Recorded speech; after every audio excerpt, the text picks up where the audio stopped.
Tapi kalau mau yang lebih tinggi lagi, tadabbur itu sebenarnya yang dimaksud adalah bagaimana seseorang memilih dari 114 surah Al-Quran, surah mana yang paling dia suka. Saya pernah kasih gambaran, kalau ibu-ibu mau baca tentang perempuan, ada surah Maryam, ada surah An-Nisa, tentang hari kiamat ada Al-Qiyamah, ada At-Tammah, dan seterusnya. Tentang apa saja umat-umat sebelum kita ada, kejadian-kejadian tentang akan datang juga sudah ada, semuanya terinci. Maka dia pilih surah yang paling dia suka, kemudian dia mulai tadabburi. Baca, setiap hari jadwalkan. Baca beberapa ayat, kalau saya sarankan itu minimal 10 ayat. Baca 10 ayat dengan terjemahannya. Karena ada hadis Nabi SAW yang berbunyi, siapa yang membaca Al-Quran di malam hari sebelum tidur 10 ayat, dia akan diberikan 1 kintar. Dan 1 kintar itu lebih baik daripada dunia dan seluruh isinya. Dunia dan seluruh 10 ayat saja. Baca ayatnya, baca terjemahannya. Kalau bisa punya Quran sekalian di rumah yang dengan tafsirnya bagus, ada sebab nuzulnya, belajar.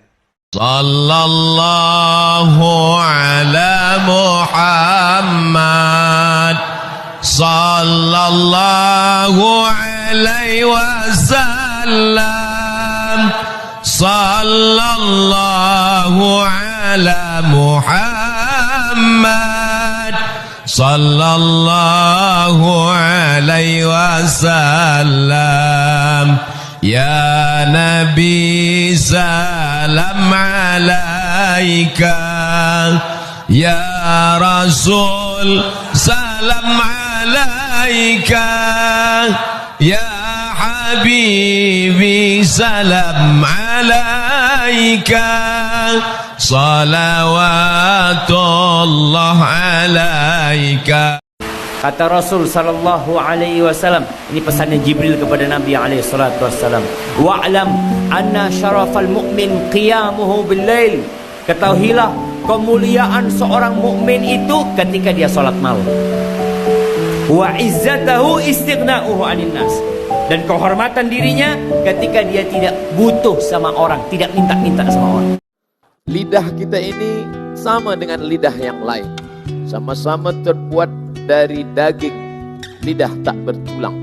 Tapi manakala lidah itu melafazkan ayat-ayat firman Allah, maka Allah haramkan lidah itu tersentuh api neraka. Al-Quran akan menjadi mulia ketika dimuliakan oleh orang yang memiliki akal.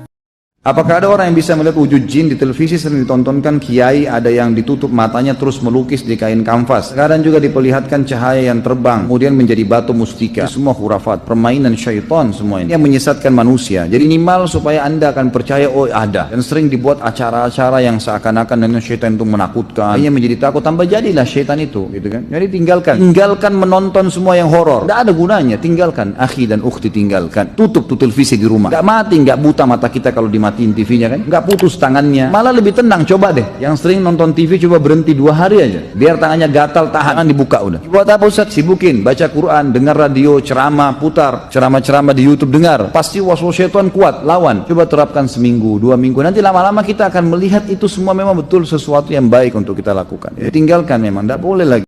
Jika anda ingin dibebaskan dari penyakit-penyakit ini, nanti ada iri, ada dengki, ada marah, ada macam-macam. Caranya sederhana. Lihat sini.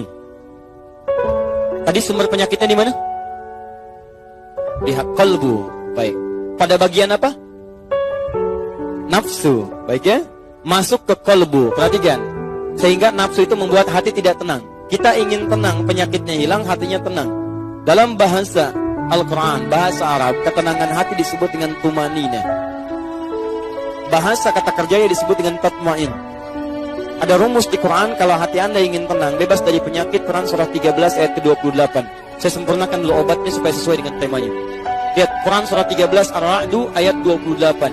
Ala bidzikrillahi tatma'innul qulub. Ini inti suratnya. Ar-Ra'du artinya kilat yang menyambar, halilintar. Kalau anda dengar halilintar itu hatinya gelisah. Kita bekerja sama dan sama-sama bekerja, betul? Apa itu Ustadz? Cuman ceramah aja, ngomong aja, action dong, action. Memang ada orang-orang yang tugasnya ngomong. Ustadz itu yang ngomong. Ustadz gak boleh ngomong, ya berhenti saya. Wallahul muwaffiq ila aqwamit thoriq. Assalamualaikum. Mau saya berhenti? Kalau gitu saya ngomong. Saya kena disuruh nih ngomong. Ada orang yang gak boleh ngomong, tukang. Tukang rumah nggak boleh ngomong. Kalau dia diajak ngomong, ya batu bata dari tadi yang dia pasang satu aja dari tadi. Biarkan dia kerja, nggak boleh ngomong. Babysitter nggak boleh ngomong. Babysitter sekarang banyak ngomong. Akhirnya anak masuk ke dalam air sedang rebus, jadi anak rebusan. Nggak boleh ngomong. Ada tugas. Oleh sebab itu biarkan kita bekerja di tugas kita masing-masing. Jika Anda berkata, saya punya salah, apakah Allah mungkin memaafkan? Maka Allah menurunkan sifatnya al-afu untuk menghapuskan kesalahan itu. Jika Anda berkata saya punya dosa, apakah Allah akan mengampuninya? Maka Allah menurunkan sifat al-ghafir untuk menggugurkannya. Jika Anda berkata dosaku semakin banyak, apakah Allah akan mengampuninya? Maka Allah menurunkan sifat al-ghafar untuk bisa menghanguskannya. Jika Anda berkata dosaku terlampau luas, apakah Allah pun akan mengampuninya? Maka Allah menurunkan sifat al-ghafur untuk menggugurkan seluruhnya. Jika Anda berkata dosa telah melumuri tubuhku, apakah mungkin Allah masih mengampuninya? Maka Allah menurunkan sifat rahim untuk menggugurkannya. Jika dengan semua sifat ini belum mampu mengajak Anda untuk bertobat, maka sifat apalagi yang Allah masih turunkan untuk menggugurkan semua dosa-dosa Anda? Allah lebih mencintai pelaku maksiat yang tobat dibandingkan orang saleh yang tidak pernah merasa salah. Kalau sudah tawakal, dunia nggak akan ngaruh. Akan ngaruh. Karena sifat kepercayaannya pada Allah itu tinggi. Ada masalah besar, ini kan Allah sudah tetapkan. Nggak mungkin saya diuji kalau saya nggak sanggup. La yukallifullahu nafsan illa wus'aha. Beres. Masalah kecil nggak akan terasa.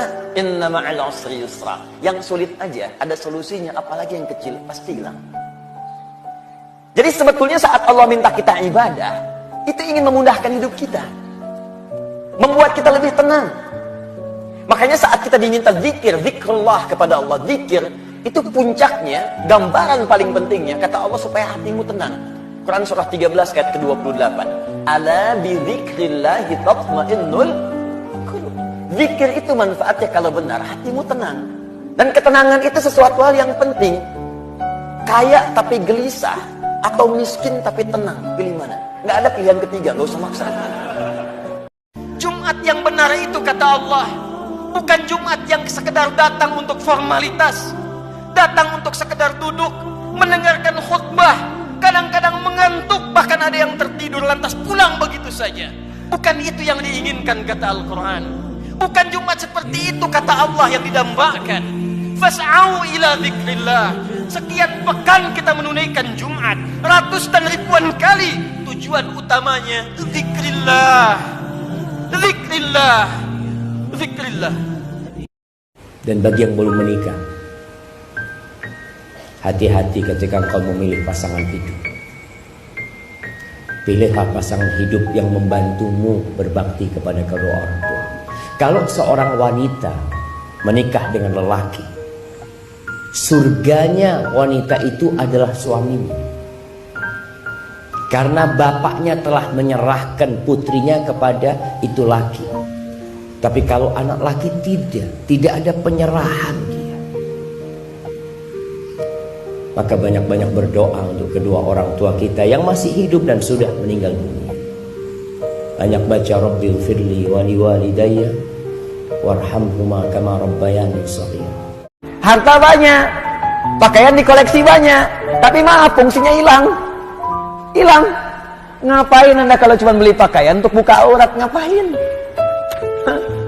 Jangan berlomba sama hewan, gak akan menang. Tuh lihat monyet tuh, monyet jantan, monyet betina, gak pakai pakaian. Anda mau kontes sama binatang, gak akan menang. Ayo. Ngapain membeli sesuatu? Allah kasih rezeki nih, pakai ibadah, pakaian, tutup aurat kamu. Anda dikasih, tapi kemudian uang yang banyak itu, Anda punya uang miliaran untuk tutup aurat aja nggak mampu. Kasihan. Masa kalah sama orang yang punya penghasilan 100.000? Dia cuma punya 100.000 bisa tutup aurat. Anda dikasih 100 miliar nggak bisa tutup aurat. Berapa banyak lagi harta yang Anda butuhkan untuk tutup aurat Anda?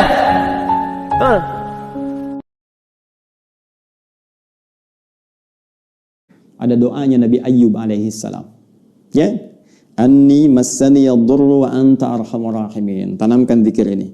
Karena Allah mengatakan wa ayyuba idna rabbahu anni massaniya dhurru wa anta arhamur rahimin. Bisa kita katakan Allahumma anni massaniya dhurru wa anta arhamur rahimin. Lakukan salat malam, minta kepada Allah dalam sujud kita. Allahumma anni massaniya dhurru wa anta arhamur rahimin. Ya Rabbi, Rabbana anni massaniya dhurru wa anta arhamur rahimin. Anda tahu apa jawabannya? Kata Allah, aku langsung jawab doanya, aku sembuhkan penyakitnya. Fakashafna ma bihi min dhurrin. Maka kami singkap semua rasa sakit yang ia alami. Bukan cuma sembuh, rasa sakitnya disingkap semua. Sehingga seakan-akan tidak ada rasa sakit yang terasa di badan kita, bahkan di jiwa kita. Kadang orang badannya sehat, hatinya sakit. Ini diungkap, singkap semua oleh Allah. Dan yang paling menarik di ujung ayatnya, ini pengingat bagi setiap hamba Allah. Jika dia sakit dan berzikir sama seperti Ayyub alaihissalam, aku akan sembuhkan ia seperti aku sembuhkan Ayyub. Jangan pernah percaya, oh nanti ada ruh gentayangan. Ini bohong besar. Mana ruh gentayangan itu? Ada yang pernah lihat? Tidak ada semua itu teman-teman sekalian. Kalau orang itu dibunuh, dia dibunuh mati. Kalau dia orang muslim, dia mati syahid. Dan kuburannya, dia nikmati menjadi taman dari taman surga. Kalau dia orang kafir, disiksa di kuburan. Nggak ada waktu untuk gentayangan ganggu orang. Nggak ada waktu.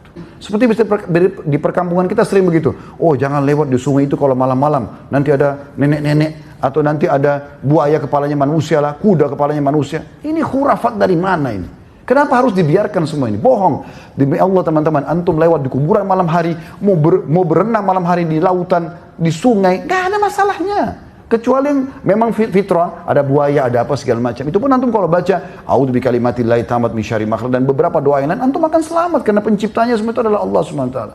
Kembali kepada tauhid yang benar, kita akan aman dalam hidup kita insyaallah. Tanpa masuk neraka, dihisab sama malaikat. Ya Allah, ini keren banget nih amalnya. Apa? Dia adalah seorang penghafal Quran 30 juz dengan riwayat mutawatir 10 qiraat. Keren banget nih ya Allah. Mau masuk surga mana? Kata Allah, tempatnya di neraka, kata Allah. Malaikat aja sampai heran, karena malaikat kan nggak tahu isi hati ya, Allah yang tahu isi hati.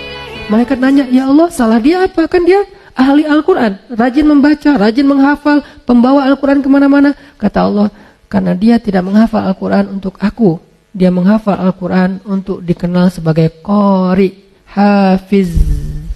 Sempurnakan amalnya, tapi rusak isi hatinya, sehingga rusak semua pahalanya. Hei para pencari dunia, hanya untuk mendatangkan dunia saja Anda begitu luar biasa persiapannya. Kerja kerasnya luar biasa Anda siapkan. Dan hebatnya ketika Anda meninggal, ditinggalkan semua itu. Bukankah saat seseorang wafat dikatakan telah meninggal dunia? Begitu wafat disebut telah meninggal dunia. Meninggal dunia, dunianya ditinggalkan. Coba saya ingin ajak Anda untuk merenung dulu. Anda datang ke sini persiapan luar biasa. Kerja kerasnya, uang dikeluarkan, tenaga dihabiskan. Untuk apa? Dapatkan dunia yang uniknya saat Anda dapatkan, Anda bisa tinggalkan seketika. Mobil yang Anda banggakan, tinggalkan. Pakaian yang Anda banggakan, tinggalkan. Topi yang Anda kenakan, tinggalkan. Foto-foto yang Anda upload, tinggalkan. Semua hal yang pernah Anda dapatkan, tinggalkan. Pertanyaan saya, kalau hanya sekedar mencari yang Anda tinggalkan begitu kerja keras, kenapa untuk urusan yang abadi Anda tidak serius? Allah melihat ke dalam niat kalian. Apakah kalian mengatakan itu dengan jujur bahwa kalian benar-benar beriman, atau itu hanya basa-basi? Apakah kalian mengatakan itu dengan jujur karena benar-benar yakin berserah diri kepada Allah, atau itu hanya modus supaya ditolong oleh Allah, kemudian besok kalian akan meninggalkan Allah setelah mendapatkan kebaikan itu? Allah Maha tahu. Sehingga Allah mengatakan di surat Al-Mulk, wa asirru qawlakum awijharu bih innahu alimun bidatis sudur. Kalian rahasiakan atau kalian tampakkan apa yang ada di dalam hati kalian, innahu alimun bidatis sudur.